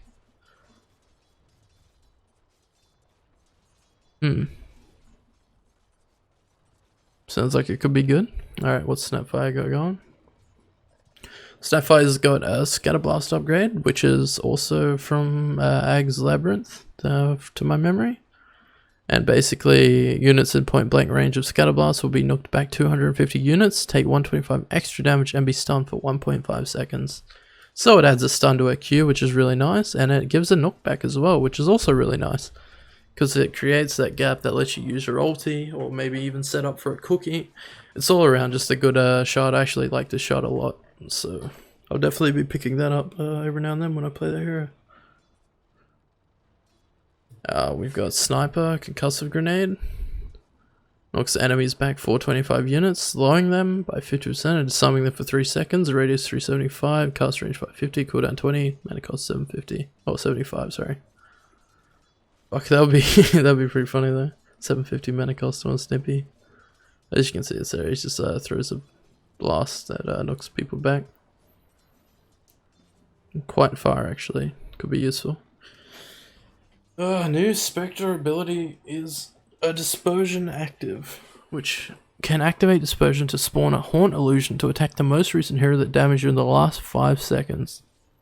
Illusion lasts 5 seconds, cooldown 25, mana cost 150, so yeah. I don't know how useful that'll be, gives you a free illusion. Yeah, it's pretty neat I guess. More illusions, more damage. Alright, Spirit Breaker causes another strike to have a cast delay rather than a cast time. Deal 200 extra damage and apply break for 4 seconds. You'll spell immune during the cast delay. Yeah, I'm not too sure on that one, but yeah. I guess it's a nice little nether strike upgrade. We got Electric Rave on Storm Spirit. And grants Electric Rave, gives you and allied heroes within 750 AoE of you.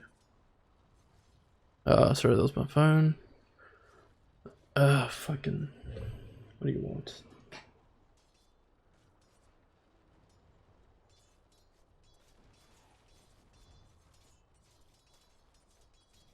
Sorry about that, guys.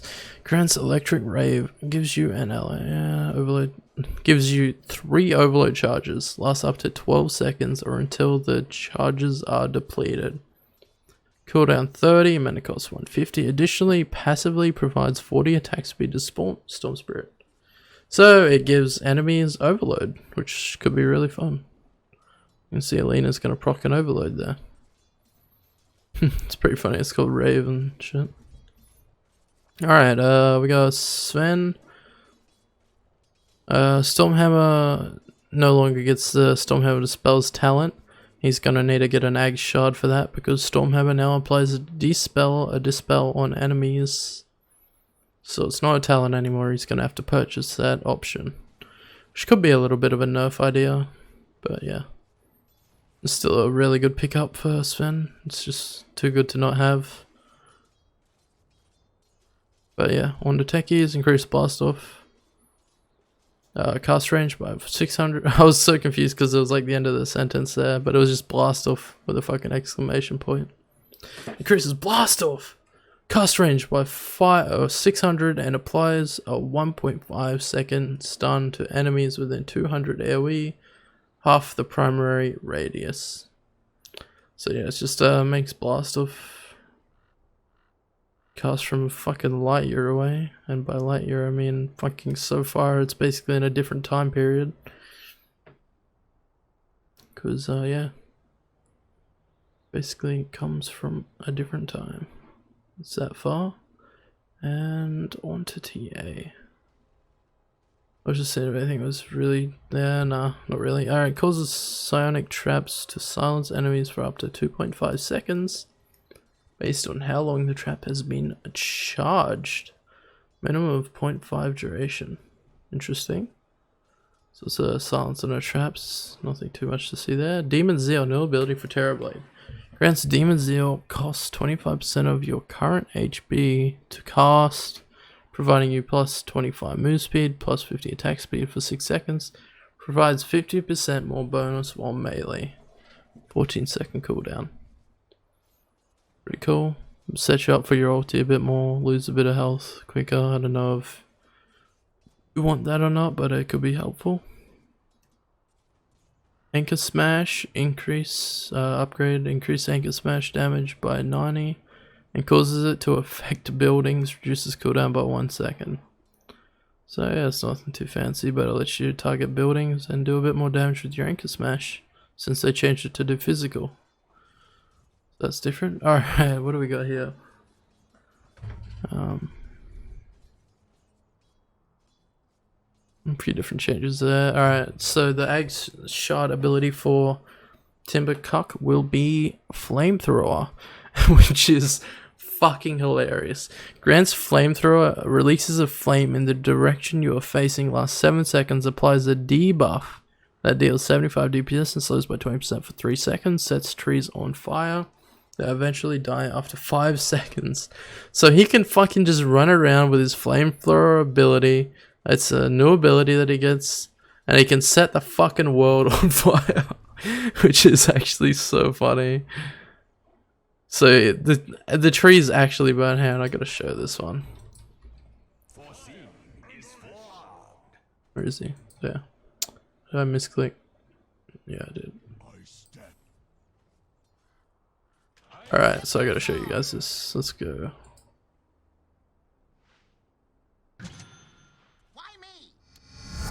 As you can see, it's a nice forest. And then, boom, he comes in And the trees actually have a burn animation before they go away. So they burn, and then they burn down. So he's actually setting the forest on fire with his flamethrower. When I first seen this, I'm like, wait, what? And he actually just burns the forest. If this hero wasn't already fucking strong against Treant, fucking look at him now. He's gonna be burning fucking trees everywhere. What's the cooldown? Wait, hang on. Wait, what's the cooldown on this, to be sure? 13 second with the cooldown talent, that is. At level 20, with the cooldown talent, it is 13 seconds. So every 13 seconds you can just run around for 7 seconds and just burn trees. So if you're playing against a Treant, yeah, he doesn't stand much of a chance with that shit. You can just fucking go burning his trees non-stop.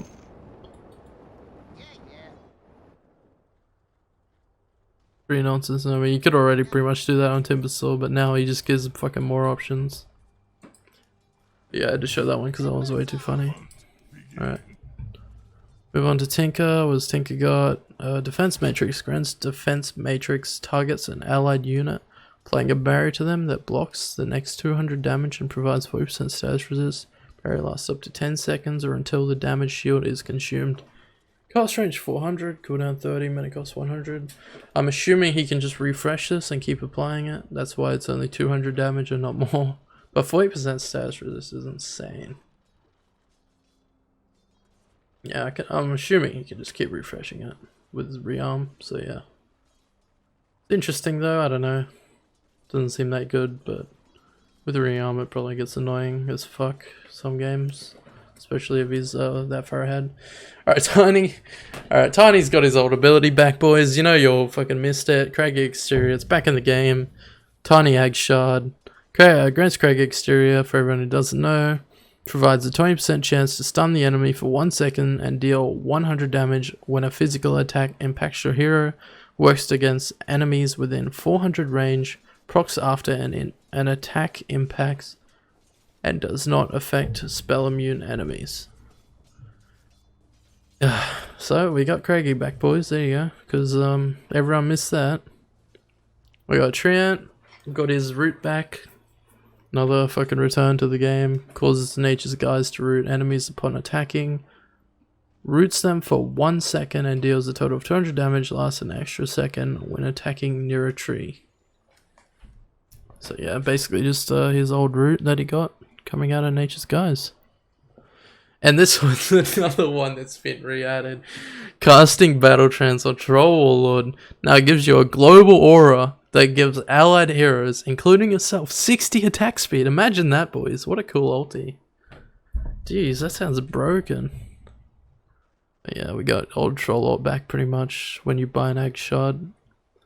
And he still keeps his new ult, so that's fucking even stronger. So that's definitely a pretty value pickup in my opinion. I don't know. I guess it depends on your team. Frost. Oh yeah, we got another ability back, boys. Frozen Sigil on Tusk. New ability. Grants Frozen Sigil. Summons a flying sigil that slows enemy attack by 30 and movement speed by 20% for enemies within 650 radius. Lasts 25 seconds. Cooldown 30. And it costs 100. So we got Frost Sigil back, boys. There you go. Scepter rework. Find all of Dark Rift can now be cast on allied heroes. Reduces cast delay by 1 second and cooldown by 50 seconds. Couldn't this already have? Oh, right. It was originally meant to work like this, I think, and they took it out. Because it seemed too broken or something. But now it's on his Ags, which is pretty cool. And his Ag Shard, his Firestorm, can be self-targeted. When used that way, the Firestorm follows you around. Also causes Firestorm to heal you by 15% of the damage values. Reduces cast point by half. So that's a pretty cool Egg Shot. I don't mind that one. That was a good one. We got Egg Shot ability for Undying. We got Decay. Increases Decay radius by 100 and spawns a zombie around each hero target. So as you can see here, we've got a zombie hitting each hero target and it's a lot bigger of a range on Decay. Pretty good one.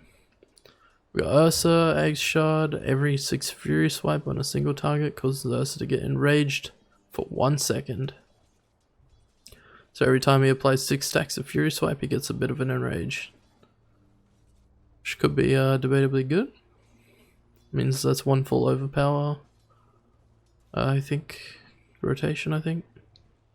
Scepter work on Venge. We got upon death creates a strong illusion of you that can cast all your spells and deals 100% damage and takes 100% illusion, 30% speed.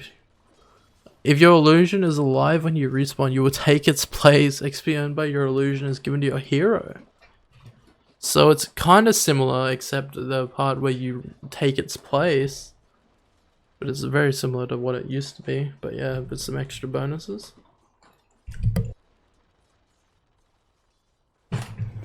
Which could be good. And let's have a look at the Ag Shard. Is Wave of Terror now steals 25% of the enemy hero's base damage and grants it to you as base damage for the debuff duration. So that could be a bit of a right click Venge Shard. Pretty cool, I guess. I think it's funny, like, I think you want to just keep the Venge illusion alive now, or she's, I don't know, maybe it's too long to control. Yeah, who knows? It's an interesting one.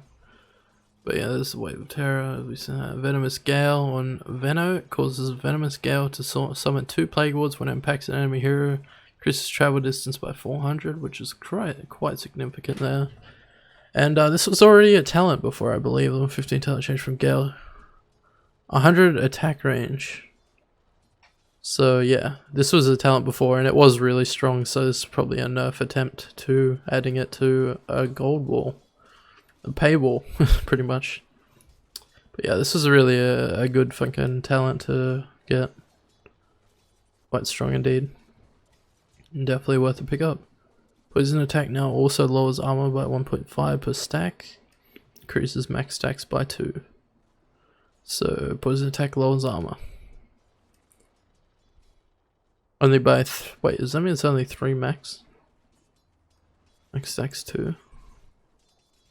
So it has a little bit, I don't know, it's probably not that good. But a little bit of armor reduction there. Visage rework on his scepter. Grants you the ability Silent as the Grave.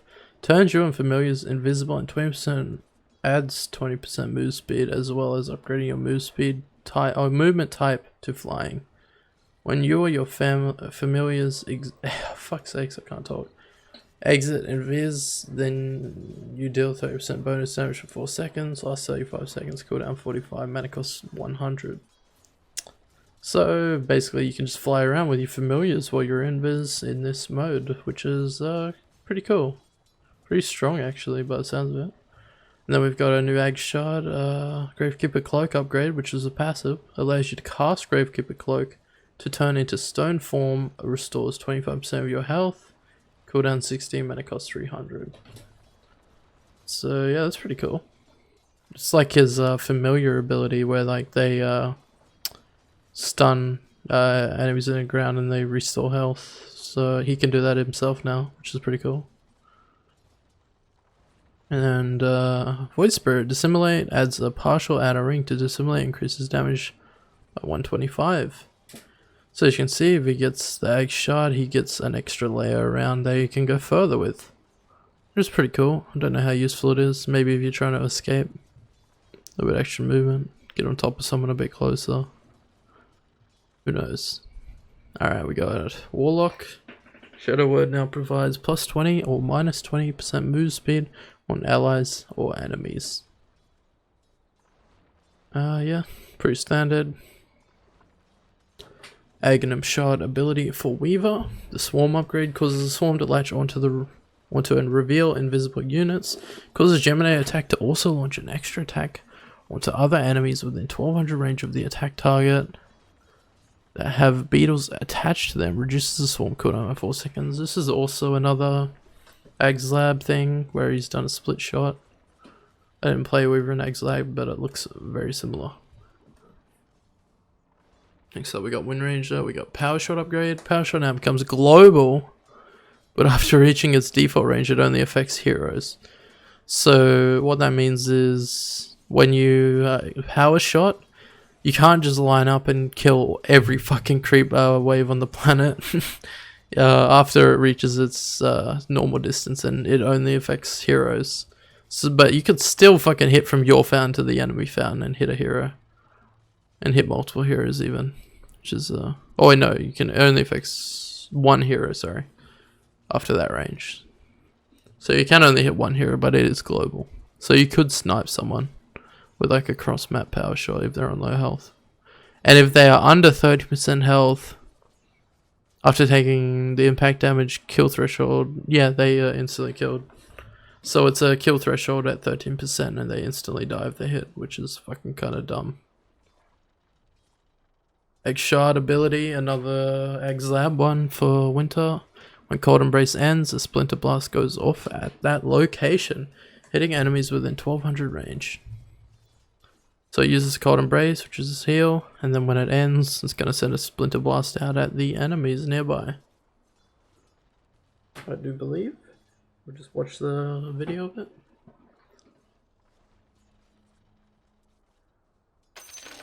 Fucking loading very slow. There you go, there's the Splinter Blast.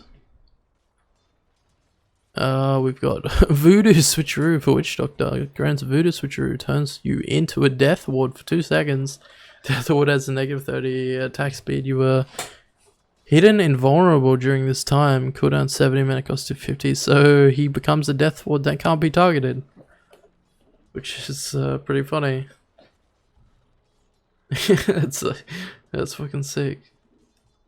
Alright, that's pretty cool. We got Wraith King. Causes a reincarnation to not have a mana cost and spawns 3 skeletons to attack each nearby hero when reincarnation is triggered. Yeah, another same story, probably nerfing him in the sense that he doesn't get the free no reincarnation mana cost talent anymore. He has to buy it. But he also has some extras there where he spawns some skellies. Still, it's not good every game to have the talent, but yeah. If you need it, you can always pick it up. So yeah, might even be a bit of a buff in that sense. It's not every game you need to worry about losing your mana as a Wraith King. And must be last hero, Zeus, which will be a static field ability upgrade from passive to active. And static field can be cast to perform a heavenly jump, shocking the closest visible enemy hero priority within 2000 range, dealing static field damage to them and reducing their movement speed by 100% for 2.5 seconds.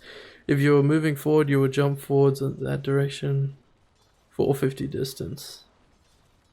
Cooldown 14, mana cost 100. So that's another thing to proc static field, which is pretty strong actually. More abilities, more static field. Pretty fun. Can give you a bit of escape too for 50 distance jump. And that's it for the heroes, boys. And I'll keep the video rolling and I'll do the items. I'm gonna have a quick drink though again first, because fuck, I've never really talked this much ever.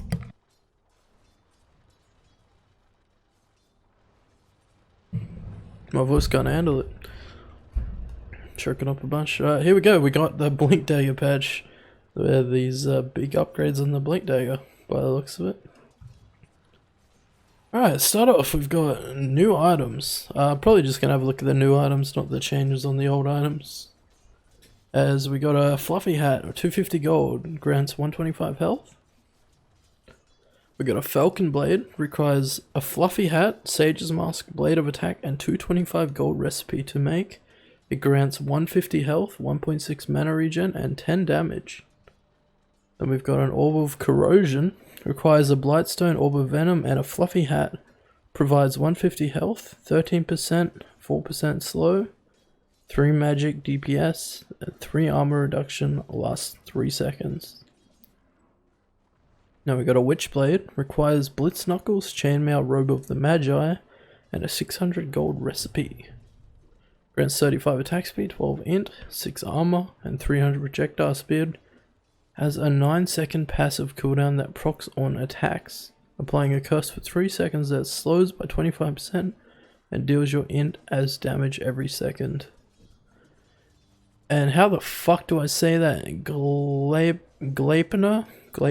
Gleipner. I think that's it. Either way.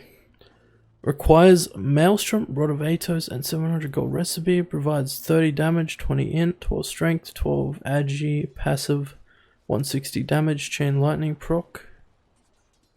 Active targets a 450 AoE area, releasing a lightning strike onto each enemy unit, ensnaring them for 2 seconds, and dealing a chain lightning damage proc for 220 damage. Fuck me. Cast range 1100, mana cost 200. Fuck hell. I don't know how many of these items are gonna survive more than a couple days, but we'll see. So we got a Mage Slayer next. Requires Cloak, Blade of Alacrity, Claymore, and 600 gold recipe. Grants plus 20 magic resist, 20 agi, 20 damage, and causes your attacks to place a negative 35% spell amp debuff on enemy heroes lasting 4 seconds. So that's pretty cool. That's a new thing to remove spell amp. If that's if I'm understanding that properly. So yeah, fucking AM's favorite item. There's probably a bit of lore behind it. Who knows? Then we got the Eternal Shroud. Requires Hood of Defiance, Voodoo Mask, and 1100 gold recipe. Grants 8.5 HP regen, 20% hero spell lifesteal, 4% creep spell lifesteal. Can be activated to create a shield that absorbs up to 400 magical damage and converts it to mana, lasts 12 seconds. Cooldown 60, mana cost 50. Helmet of the Dominator. Helmet of the Dominator can now be upgraded to level 2 by buying Ultimate Orb and 1600 recipe. Allows converting Ancients. Minimum health increased to 1800. Increases stat armor HP regen bonuses from 666 to 288. So, a Helmet Dominator that can target Ancients is pretty cool. Oh, here we go. Overwhelming Blink. Requires Blink Dagger, Reaver, and 1750 gold recipe. Grants you 25 strength.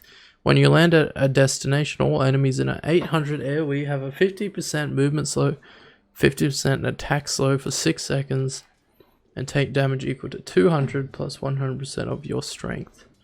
And we got, that's the strength one. And we got a agi one, which was the Swift Blink. Requires Blink Dagger, Eagle Song, and 1750 gold recipe. Grants you a 25 agi, and when you land at your destination, you gain 30% phased move speed and 40 damage and 40 attack speed for 6 seconds. Then we've got the Int Arcane Blink, which should be a Blink Dagger, Mystic Stuff, and 1750 gold recipe. Grants you 25 int, and when you land at your destination, you gain negative 50% cast point and 25% ability cooldown reduction for 6 seconds. Does not affect items, which seems very fucking strong to have a cast point reduction in the game. Adding all this kind of shit that we never really seen before, except for like on Rubik and shit. Alright, we got a Wind Waker. I thought that said something else. Requires a Yule's, a Mystic Staff, and 1600 gold recipe. Grants 50 movement speed, 6 mana regen, 35 int. Extends the cycling functionality to allow casting on allies, so it's like a Yule's that can be used on allies, and when you cast it on yourself, you can move the tornado anywhere at a speed of 360, so you can ride around on your tornado, which is pretty cool. And the tornado effect is literally just a Yule's, I believe. Like when you use it, it's actually just a Yule's. But yeah, you can cast it on allies. That's pretty much the only difference. And see, we got some balance changes here. I'm not going to worry about that today because, as I said, everyone's probably covered all these changes. I'm just looking at the new stuff here. Lots of changes. If you want, you can pause the video and while I'm scrolling through and read that. Let's have a quick scroll through. What's this? Yeah, no, it's normal. Alright, neutral items, let's go. Fairy's Trinket. 100 health, 5% spell amp. Reduces mana costs by 5%. This will be tier 1, by the way. Chip Vest grants 3.5 HP regen and passively returns 26 damage to hero attacks and 13 to creeps. And then Possess Mask, 70 primary attribute and 7% lifesteal for free as a tier 1. Holy shit. We got some cycled out. Oh, there's no mango tree anymore. Oh. And they removed the Iron Talon and the Poor Man's not. What are they doing to us? Oh, some balance changes. Tier 2, no items. We got a Quicksilver Amulet. Plus 30% attack animation and projectile speed. Plus 5% move speed and 10 attack speed. If any of your abilities are on cooldown, you gain an additional 5% move speed and 15 attack speed. Interesting. Oh, the Bullwhip. I tried this one. This one's fun. Plus 3 HP render and 3 mana regen. Can be cast on allies to grant them 16% move speed for 5 seconds, or on enemies to slow them by 16% for 5. Cast range 850. And it has its own animation that's like a little whip, and it's fucking awesome. You know what? I'm going to show you guys just because I've talked it up now. Alright. Grab it up right now. Boom, Bullwhip. And you can use it on yourself too. Hang on, I'll even turn my sound back on. Just a little bit, just for now even. I can. Is my sound on? Can't hear it.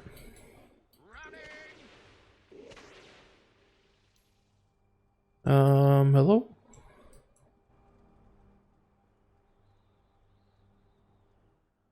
I think I fucked it because of something that went wrong. Alright, fuck it. It's just like a whipping sound anyways. But yeah, that's pretty cool. As you can see, it's like a little whip and it's red when you use it on an enemy and it slows them. You can see this is debuff and it'll speed up in a sec. He's back to normal. You can see here I am. Boom, I whip myself. And you can whip allies too. Whoa, whoa, whoa, whoa. Mush. Anyways, yeah, that's all there is to that. But yeah, it's just that whipping sound. Unfortunately, my audio is fucked. I don't really want to restart my game right now. I just want to keep get this done. Oh, we got cycled out. We have no longer have a clumsy net or vampire. Sad. Claws change. Essence string change. So we go on a tier 3s. We got an Elven Tunic. Grants 26 attack speed, 16% evasion, 8% move speed. Cloak of Flames grants 5 armor, 10% magic resist, and a passive immolation aura dealing 45 damage per second in a 400 AoE. Ceremonial Robe grants 350 mana. Enemies in 1200 AoE have negative 10% status resist and negative 10% magic resist, which is really cool. Psychic Headband grants 12% int and 100 cast range. Activate to push the target enemy 400 distance away from you. Cast range 800. Cooldown 30. Cycled out Repair Kit. Oh, feels bad, man. No more Repair Kit. No more Craggy. No more Fairy Fire. Balance changes on Telescope and Quickening Charm. Move to tier... Oh, Telescope's tier 4 now. And Quickening Charm is minus 1%. New tier 4 items. We've got a Penta Edge Sword. Provides 45 damage, 80 melee attack range, and oh shit, that's a lot. 20% chance to maim enemies, reducing their move speed by 20%, attack speed by 60 for 3 seconds. Then we got the Stormcrafter, grants 4 mana regen, zaps an enemy within 700 range of you every 3 seconds, dealing 200 damage and slowing by 40% for 0.3 seconds. Can be activated to Cyclone yourself for 0.75 seconds, which is just like a yours as well, I believe. Cooldown 25, and it costs 50. Trickster Cloak grants 20% evasion, 20% magic resist. Activate to become invisible for 6 seconds. Interesting. Cooldown 25. No more Magic Lamp with the Sheko, Prince's Knife, or Havoc Hammer. Telescope was moved to from 3 to 4. We got a cast range aura was actually increased by 10. No longer affects non-player units. Yeah, we've seen all that. Let's just skip over that. Tier 5 items. We've got a Giant's Ring. Plus 40 strength. Plus 60 move speed. 60% model size and can walk over any terrain when standing on top of an enemy. 100 AoE. Deals 100% of your strength per second. Okay. Alright, let's have a look at this. Let's have a look on the Big Pudge Dog.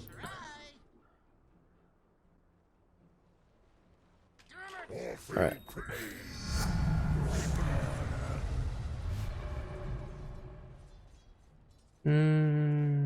we doing? I'll show you guys this real quick too, the Wind Waker, because I didn't do that. And it's basically just a cyclone that you can ride around on. It only works on you though, like you can't control enemies or anything.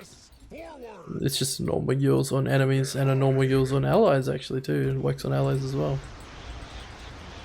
But yeah, if you use it on yourself you can move around 360 move speed, which is pretty funny. Alright, now on to the actual neutral. We go here. Here's the giant's ring. As you can see, I just got way fatter. You see that? Boom. 60% model size increase. And it would have given me a bunch of strength too, which made me bigger. And oh, look how big I look. I'm fucking huge. Look how big my hook is. Yo, that's crazy. Yo, what the fuck? My hook's bigger than Axe. What? That's fucking sick. Oh, that's fucking hilarious. Alright. Alright, back on to it. What do we else we got? We got a Book of Shadows. Plus 12 all stats, 400 night vision, target an enemy, ally or self, causes the target to become untargetable but also silenced, muted and disarmed for 4 seconds. Applies basic dispel. Cast range 700, cooldown 25. It could be useful. We don't have Woodland Straws or Trident anymore. Some balance on all these items. I'll scroll it quickly, pause if you want to read them. Or there's probably a million other videos like I said. And we've got some general updates. The game now starts at nighttime and turns to day once creeps spawn. Neutral creeps no longer increase their bounty over the course of the game. Neutral stack gold reduced. Roche armor growth increased. Radiant Ancient Camp is now easier to stack. Added lore to every item. Rearranged some items in the shop, mostly ordering based on cost changes in recent years. So in some cases moving from one category to another. Shimmels are unchanged. And combining items will wait, what? When combining, items will attempt to be placed into the slot of their component that has the most similar active effect. For example, Magic Wand will combine onto Magic Stick, Bloodthorn will combine onto Orchid. Not too sure what it means there, but that's right. Neutral units balance. Neutral ancient magic resistance reduced. Oh, I see. So neutrals. The ancients can be nuked a bit easier with magic. Ancient thunder hide. Yeah, it's just all fucking whatever changes. Pause if you want to read that, and that's the end of it, boys. Let's scroll back up. I think we looked at just about everything. Obviously, we didn't demo over the hero. Every hero would be here all day, all night, and I started this at like 1 AM, and now it's already 3 AM. So yeah, I was already pretty tired, but I wanted to get it out since I was busy most of the day, and I wanted to get a few games in while I could. But yeah, that's the patch, boys. New hero. We'd better demo the new hero for you, since we didn't do that. Oh, my Pudgy's gone. Alright. Alright, as you can see, let's get some more enemies in here. Boom, boom, boom. Go Avengers. So the way this works is this will plant a tree. The cube will plant a tree. And if there's... and it will shoot an acorn and it will bounce between targets. But if there's no targets, as you see, it does nothing. But, hang on, let me get... we'll just turn all vision on, but can be asked. Alright, so as you can see, I'll plant an acorn down here, and it will bounce between the targets. And do it will do damage based on my damage in a way. So if I get like dayless, then it will do a shit ton more damage. As you see, it will do a shit ton crits. And the way okay, yeah, you can cast it on an enemy, and if you don't cast it on an enemy, it will drop a tree down. So if you can either cast it on an enemy and it will just do a cast bounce, and if you don't want to do that, then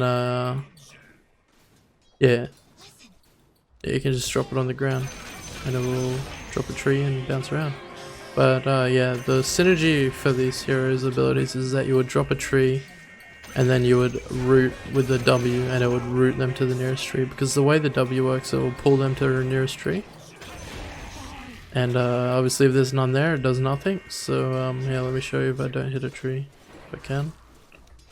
Let's do it like right there. So if I do that, it will do absolutely nothing. But see the way the synergy works, if I drop a tree, if I don't click on it, I'll drop a tree there and I'll whoops, wrong ability. I didn't mean to do that. Oops, that's the ulti. And then I'll drop like that and it will root them all to my tree that I've just planted while I'm doing my cask bounce. It's doing a shit ton of damage to them. But yeah.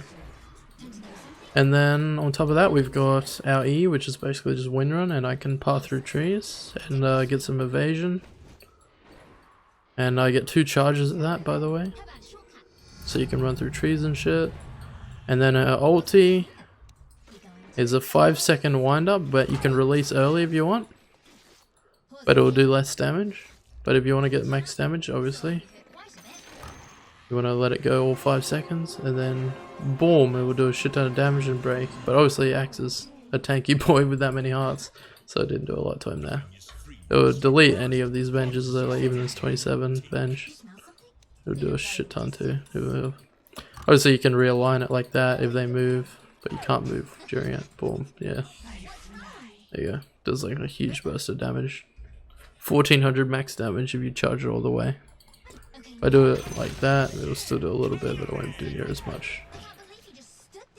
There's a level 2 bench, so that's why that happened. But yeah.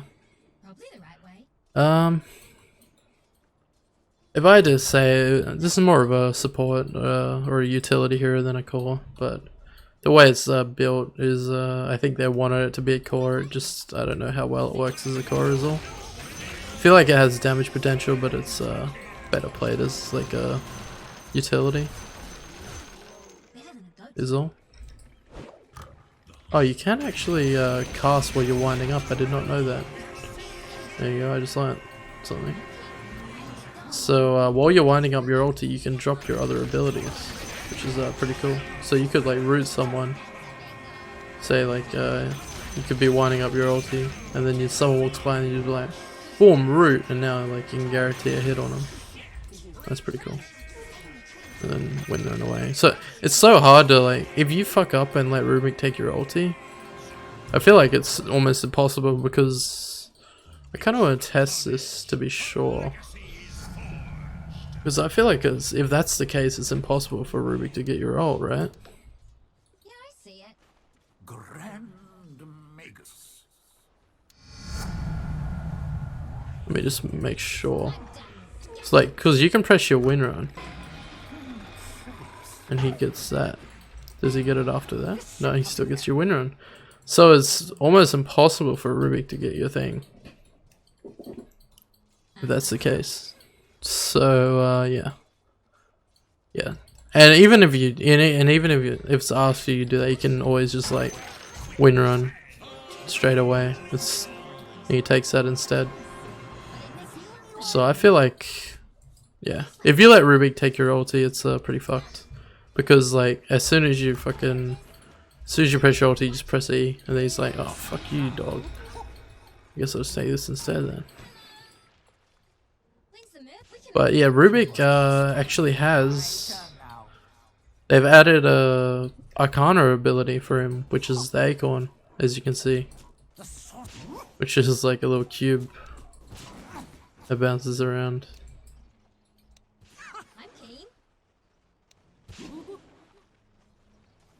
So as you can see, it's like a, yeah, there you go, little cube that bounces around the trees and shit. So they added a custom ability for Rubik, and yeah, which is pretty cool.